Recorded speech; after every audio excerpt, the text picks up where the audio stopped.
I understand why I avoid, but I'm still doing it. Now what? One of the mistakes we make is that we talk about change like it's a decision.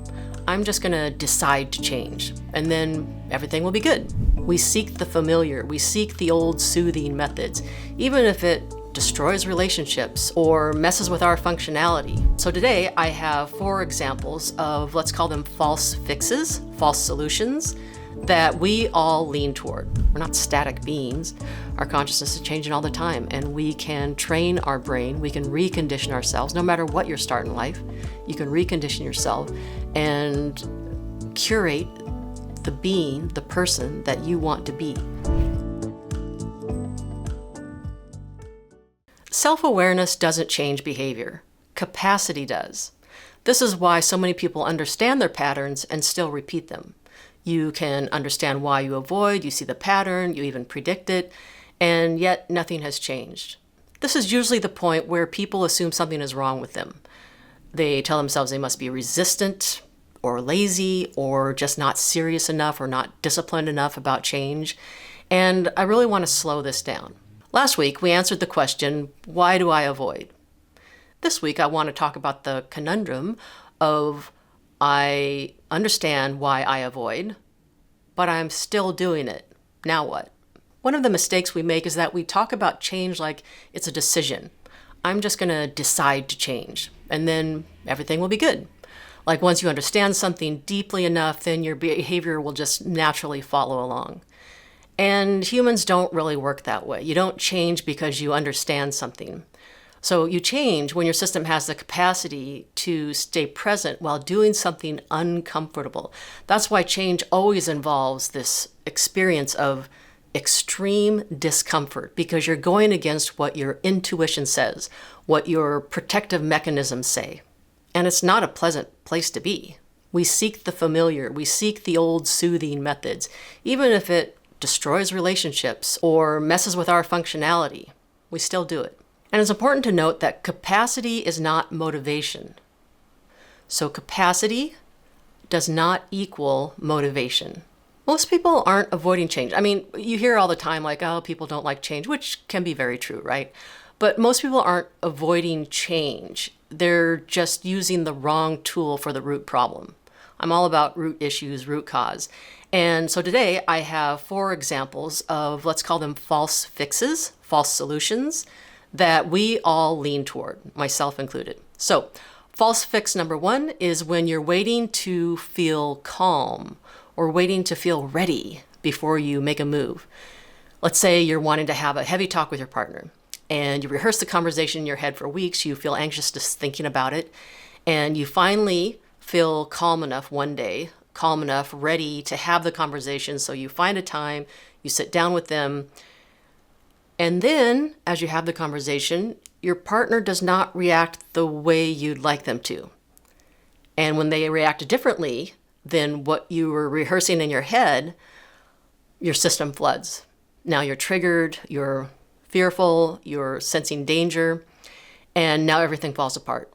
You both probably either shut down, escalate, lash out, whatever your pattern, your cycle of conflict and being under threat, however that plays out. So it's helpful to keep in mind that calm is just a state of mind. Capacity is a skill that you can develop. So emotional readiness doesn't come before action. Emotional capacity will come through practice. Practice with support, and I'll kind of expand on what that means. So that was false fix number 1. Waiting to feel calm. That brings us to false fix number 2, trying to do it perfectly. I know I experience this as well when I want to do things perfectly, and then it leads to this moment of like, okay, if I start this project and I don't do it perfectly, that will be really disappointing and hurt my sense of self, so let's just keep pushing off that thing. So perfection, for sure, is a big driver of procrastination. You wait until you know exactly what you want to say. You script the boundary that you're going to set with a person. You rehearse it. You memorize it. Say it in the mirror, perhaps, or into a voice recorder. And you want to appear fair. You want to appear like regulated, even keeled, non-reactive. And you just rehearse all the different ways that you need to be perfect in this little box, perfect, and show up perfectly so that you have the best chance of not being a burden or an inconvenience or upsetting to your partner. And maybe also you make sure that your partner is having a good enough day to where that also will contribute to it being a perfect moment or a perfect conversation. But then what actually happens is you start thinking about it, and there's that little indicator of imperfection means you delay, you wait, or you say nothing, or you finally speak once your resentment has built up again to where it feels finally justified to say something because your nervous system hasn't been convinced that protesting, complaining, expressing your needs is good enough. That's burdensome, right? So you wait until you feel really angry and justified and repeated offenses, and then you are justified in saying something versus just giving yourself the permission in the first place to be able to say something. So perfection is a form of avoidance that looks responsible. Perfection, like it's so noble, right? It's on paper. It sounds like such a good idea, good intentions. But perfection for sure is a form of avoidance that it looks just so responsible. So it's hard to avoid. So thus far, false fix number 1, waiting to feel calm. False fix number 2 that we just talked about, trying to do it perfectly. And that brings us to false fix number 3, which is forcing exposure without enough support after.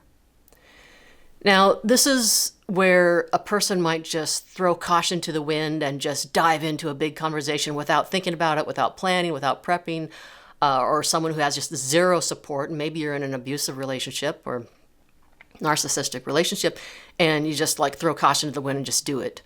You just have the talk, you just confront your parent or your partner, or you just push through the anxiety, just kind of white knuckle it. And it's important to note that if you do this, you will survive, and accepting situations where your physical safety is at risk. And this can be the case in many abusive relationships where speaking up is not going to be safe. So safety is your number one concern. But in general, we're talking about this aspect of having a big conversation and it being really scary, really anxiety-ridden. And it's important to note that most likely you will survive it, but you don't integrate it. And what that means is the only takeaway that your nervous system has is, whoa, that conversation was brutal. I am never going to do this again. Next time, I'm just going to avoid that altogether because that was horrible. It was horrible.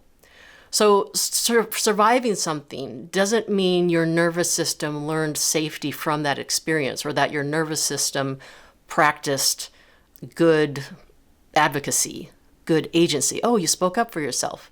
The nervous system can for sure clock that as, yep, see, I told you. That's proof that we never should have said something in the first place.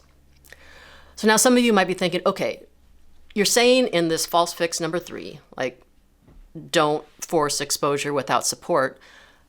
Now you're telling me to pause before diving in, but just earlier you said pausing was procrastination.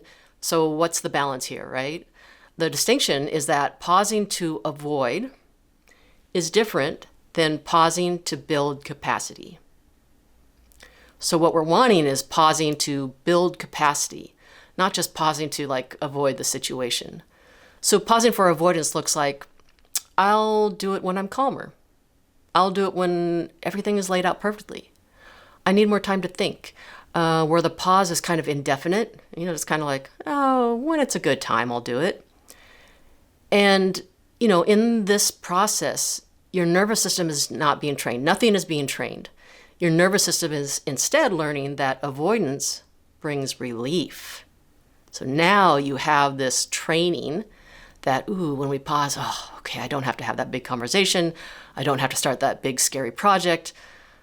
Now avoidance brings relief. This is what you're training your nervous system with. So every time something uncomfortable comes up, you learn to step back, delay, and just, escape altogether. So pausing for capacity, in contrast, pausing for capacity looks like, I'm not doing this alone.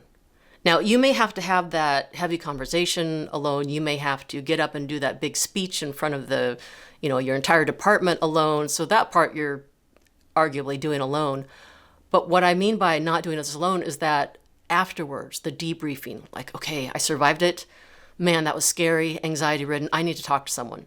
This can be a best friend, it can be a grandparent that you're close to, it can be a therapist, it can be a mentor, just someone that you can process it with after so that you're not so alone and you don't feel so broken. They can give you perspectives of, wow, you did the thing, like you made it through, good job. Of course you felt nervous, validating your emotions. Of course you felt nervous. Of course you felt anxious. Yeah, I would feel that way too.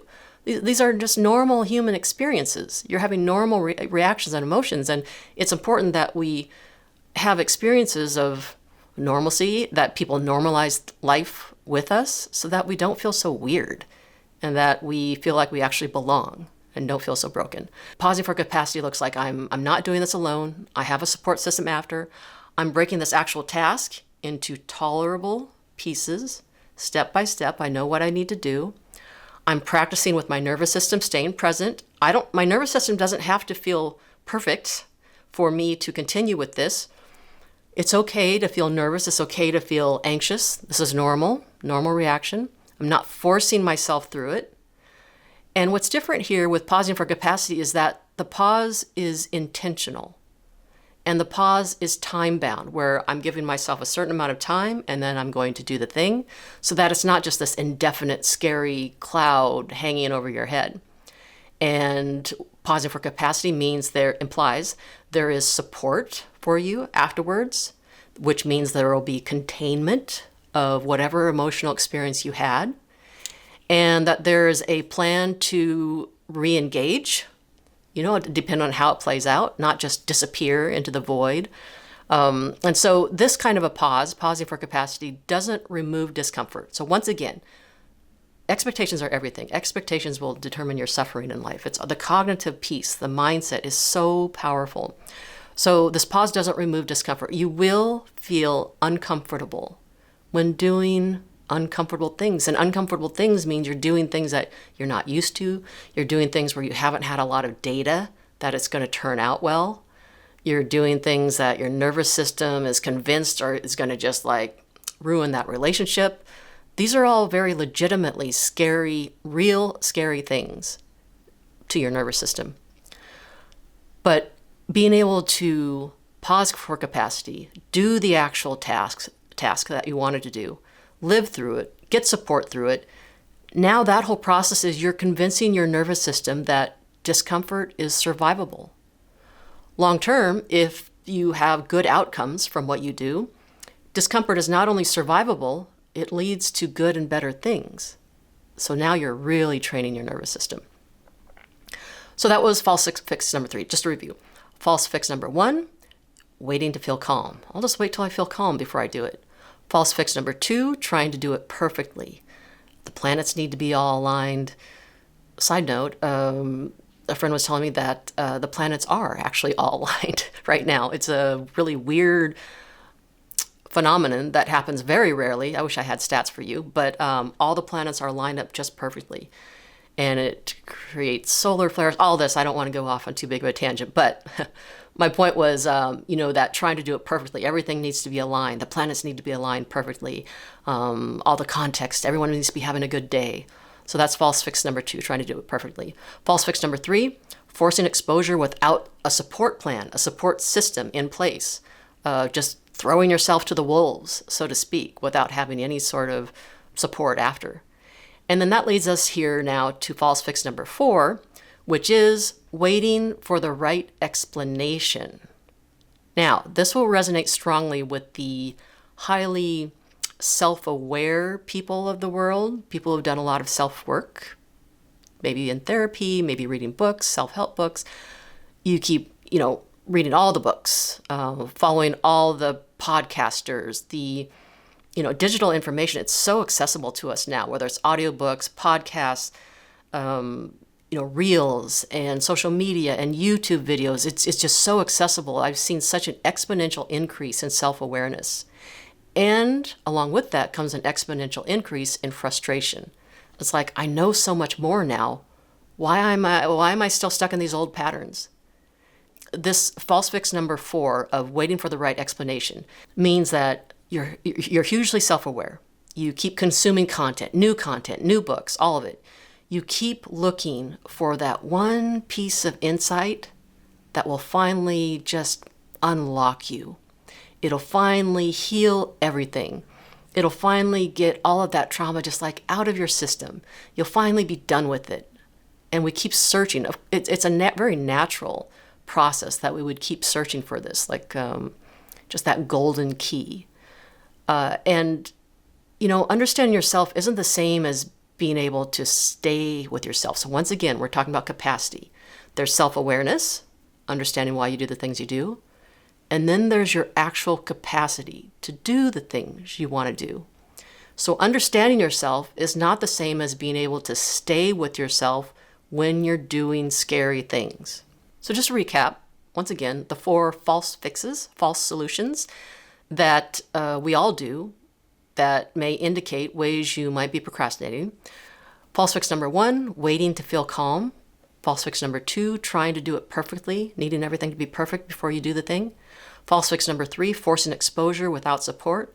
And then finally, false fix number 4, waiting for the right explanation, the right insight in order to be able to finally do the things that scare you.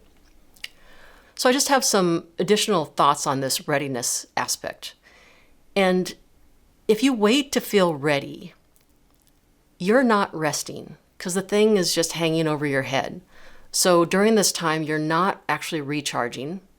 It's somewhat relieving to know that, oh, okay, I don't have to have the big talk tonight, or oh, I don't have to give that big presentation tonight. That's somewhat relieving, but it's not recharging because it's still hanging over your head. So, like I said earlier, you're training your nervous system to avoid hard things because by avoiding, you get that little bit of relief. It's like, okay, this feels better. Avoiding, it's not because, you don't care, you're not motivated, you don't want to be successful in life, you don't want to progress, succeed in life.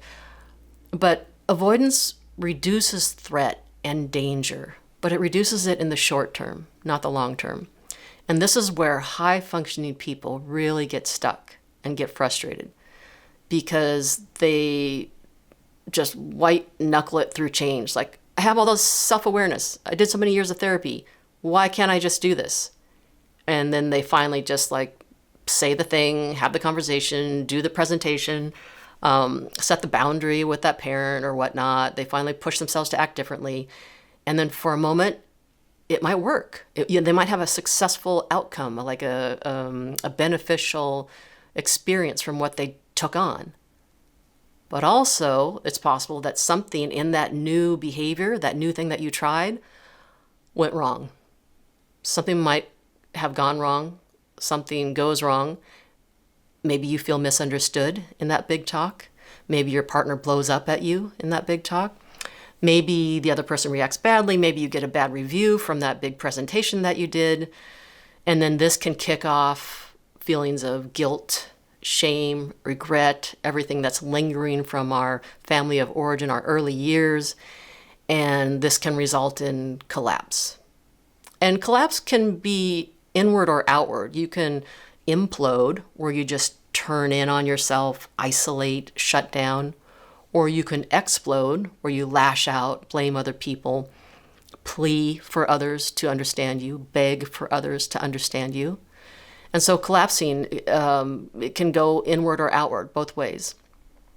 And the tendency for us is to think that, okay, I finally did this thing, and see, I knew I couldn't handle it. Or see, I knew they couldn't handle it.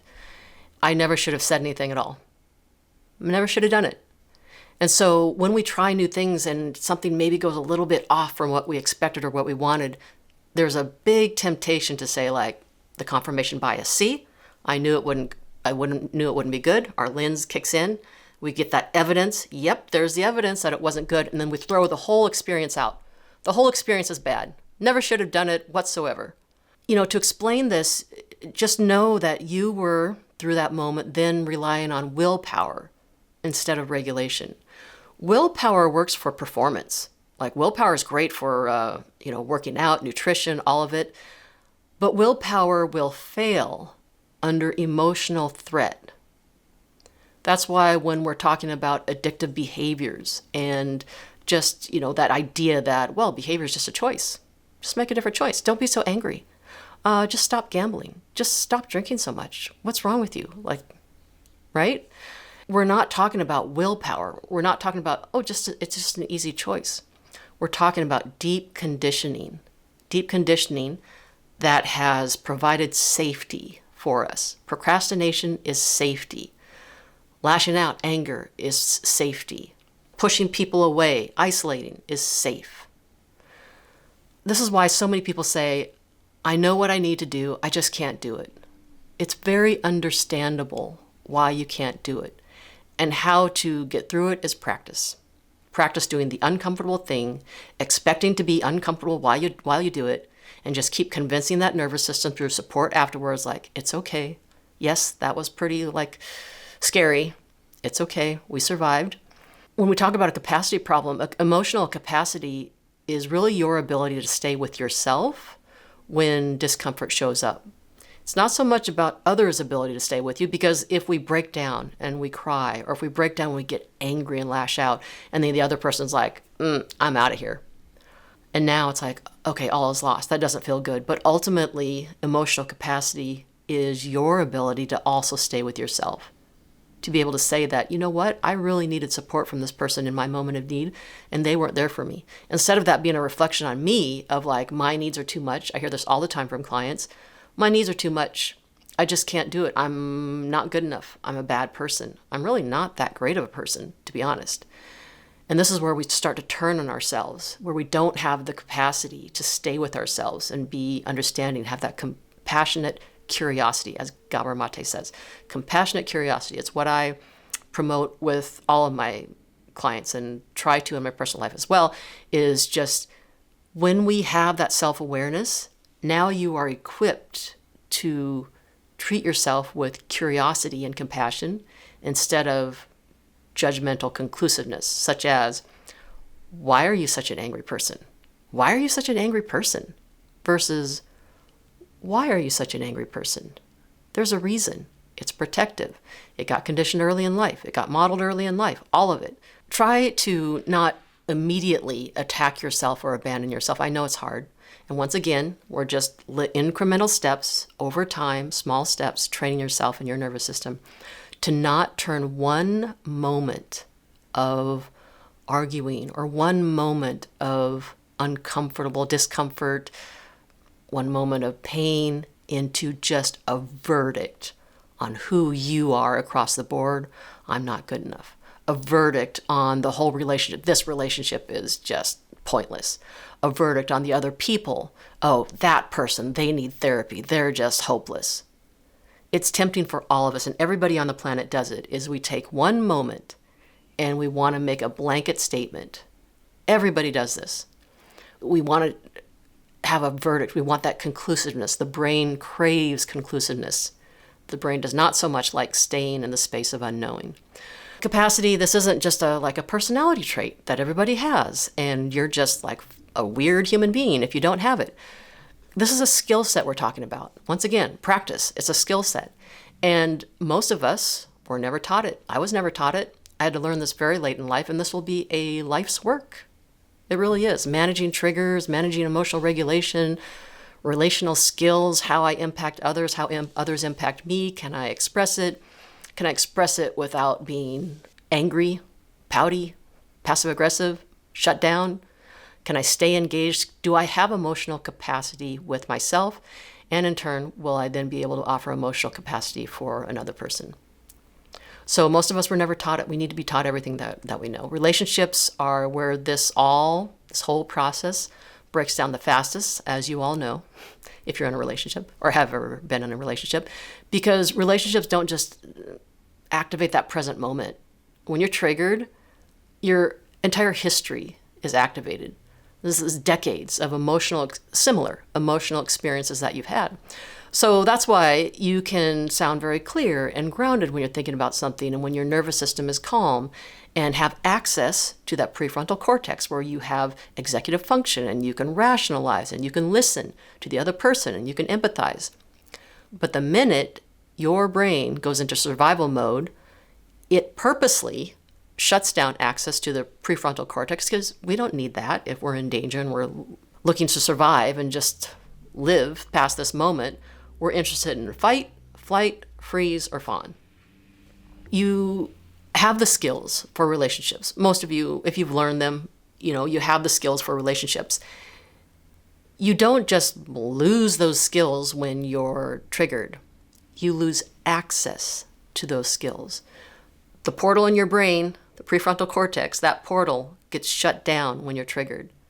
You literally lose access to the part of your brain that will give you the tools that you need for high conflict situations.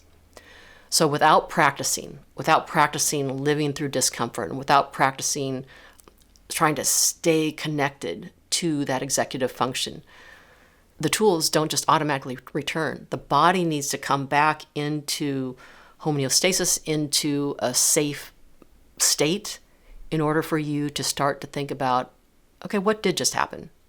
How do I feel about what just happened? And this is the part that people generally don't like to hear.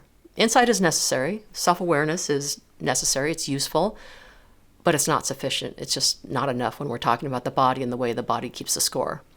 So knowing why you react the way you do doesn't just automatically give your body a new response.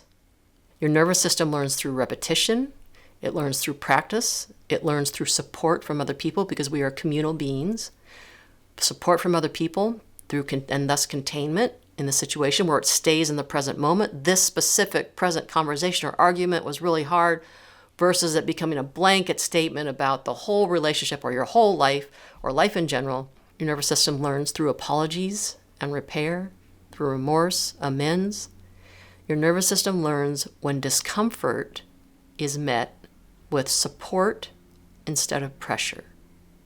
That's when your nervous system will learn repeatedly as it gets reconditioned. So support instead of anger and blame. Most people, just like I said before and have said throughout the last couple of weeks, most people don't need more information. You need a place to practice. You need a lab partner to practice with. And that can be a best friend. It can be, like I said, a grandparent. It can be whoever, mentor, colleague, friend, partner. But you need a place to practice all of this without collapsing into shame when, not if, but when you get it wrong. And that's where the nervous system can finally learn to heal, is when you get it wrong. Either there's some misunderstanding on your part, on their part, who cares, it's not important. There's some misunderstanding, there's this threat of danger, you get it wrong, and your nervous system learns that, oh, it's okay, and I actually am safe, and I am going to survive this, and I can speak my feelings, and I can hear their point of view, and I can acknowledge when I stepped wrong, and they can acknowledge when they stepped wrong, and they can apologize, and I can receive their apologies without having to throw it in their face every time when it comes up again, which is, once again, just protective. So your nervous system, you need structure. We all need guidance. We need normalization when things feel hard. And we all need to build emotional stamina the same way we build any kind of stamina, through working out and practice and discipline. It's not fun to work out. Well, I was going to say it isn't fun to work out every day, but there are some people who think it's fun to work out every day. I'm a little more of a sedentary being, but I do force myself to work out every day to some degree. Building capacity, it takes practice and discipline. And if you're listening to this and thinking, I understand this, but I still can't stay in the moment when hard things happen, that's what my next cohort is about. I do live virtual cohorts, maybe 3, 4, 5 times a year, on the average about 4 times a year. And it's live, it's virtual. My next one is January 23rd or 24th, Friday or Saturday. You can choose the time zone that works for you. It's the same content on either day. 1 3-hour workshop where we'll be working on building emotional capacity in real time. So staying present during discomfort, getting used to discomfort, repairing when you mess up, learning how not to abandon yourself when things get hard, and all the other skills that, and insights that we've been talking about the last couple weeks, last couple episodes. So you can find the details and sign up information in the show notes. I won't go into that here. But whether you join or not, I just want to add that if things feel hard to change right now, it doesn't mean that you're permanently broken. Research has shown that we're never permanently set. We're not static beings. Our consciousness is changing all the time, and we can train our brain. We can recondition ourselves. No matter what your start in life, you can recondition yourself and curate the being, the person that you want to be. And it's not going to happen overnight. These are deeply ingrained behaviors and mindsets that took decades to put in place. And it might take a minute or two to start to get new grooves, so to speak, in your mindset and your behaviors. But pay attention to how often you wait for just readiness in general, whether it's any one of those 4 false fixes. How are you waiting for readiness and putting things off because you don't feel like you're ready or good enough, or however the narrative goes. And that habit of how often you wait for readiness will tell you more than motivation ever will. So thank you very much for listening to this podcast. I'll be back next week with another episode. And if you want to contact me or the show, you can send an email to info@kimpolinder.com. It's my name, Kim, Polinder. Have a great week, and I'll talk to you again next week.